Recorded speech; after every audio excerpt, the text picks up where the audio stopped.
नमस्कार दोस्तों, कैसे हैं आप लोग। और आशा करता हूँ सभी आप लोग अच्छे होंगे। दोस्तों, आज हम एक शुरुआत करने जा रहे हैं जिसका अपने सोसाइटी में अपने जो बिजनेस ट्रांजैक्शन होते हैं उसमें बहुत ही अहम रोल होता है। और उस एक्ट का नाम है नेगोशिएबल इंस्ट्रूमेंट एक्ट। पराक्रम में लिखित अधिनियम 1881 1981 का ये अधिनियम है। और दोस्तों, इस एक्ट को शुरुआत करने से पहले मैं बताना चाहूँगा, सबसे पहले हम इसमें इंडेक्स देखेंगे और इंडेक्स के बाद हम आगे इसमें स्टार्ट करेंगे। तो आइए दोस्तों, मैं एक बार इसका थोड़ा सा ब्रीफ बता देता हूँ। यह अधिनियम 1981 कहा जाता है। इस अधिनियम का नाम पराक्रम में लिखित अधिनियम 1881 है। और यह 1881 में लागू हुआ था। और तो दोस्तों, आइए हम इस अधिनियम को स्टार्ट करते हैं, इस एक्ट को हम शुरुआत करते हैं। तो इस अधिनियम में दोस्तों कुल 148 धाराएं हैं। और ये कुल 148 धाराएं 17 अध्यायों में बटी हुई हैं। और इन 17 अध्यायों को हम एक तरीके से अभी हम स्टार्ट करते हैं इसका इंडेक्स के रूप में। तो इसमें जो पहला चैप्टर है वो है प्रारंभिक, प्रीलिमिनरी जिसको कहते हैं। इस अध्याय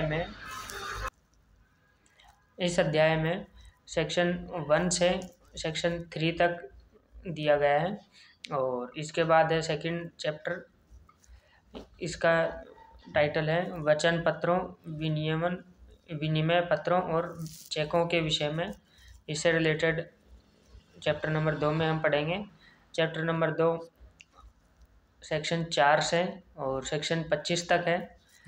फिर इसके बाद है अध्याय 3, चैप्टर नंबर 3, वचन पत्रों, विनिमय पत्रों और चेकों के पक्षकार। ये चैप्टर सेक्शन 26 से और सेक्शन 45A तक है। इस सेक्शन में सेक्शन 26 to 45A तक है। फिर इसके बाद है पराक्रम के विषय में, नेगोशिएशन के विषय में। इसमें है 46 to 60 चैप्टर्स। इस चैप्टर में सेक्शन 46 to 60 सेक्शन तक है। फिर इसके बाद चैप्टर 5 अध्याय 5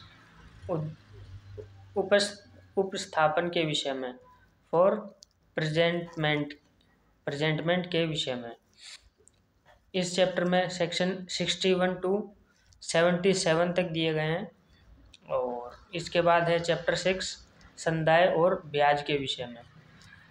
इस चैप्टर में 78 to 81 चैप्टर तक दिए गए हैं।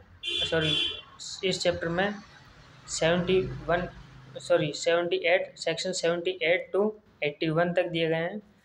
इसके बाद है अध्याय 7 चैप्टर 7 वचन पत्रों, विनिमय पत्रों और बैंक और चेकों पर दायित्व के उन्मोचन के विषय में। मैं एक बार रिपीट कर देता हूँ। वचन पत्रों, विनिमय पत्रों और चेकों पर दायित्व से उन्मोचन के विषय में। इस चैप्टर में सेक्शन 82 से 90 तक दिए गए हैं। फिर इसके बाद है अध्याय 8 अनादर की सूचना के विषय में, ऑफ नोटिस ऑफ डिसऑनर। इस चैप्टर में सेक्शन 91 से 98 तक दिए गए हैं।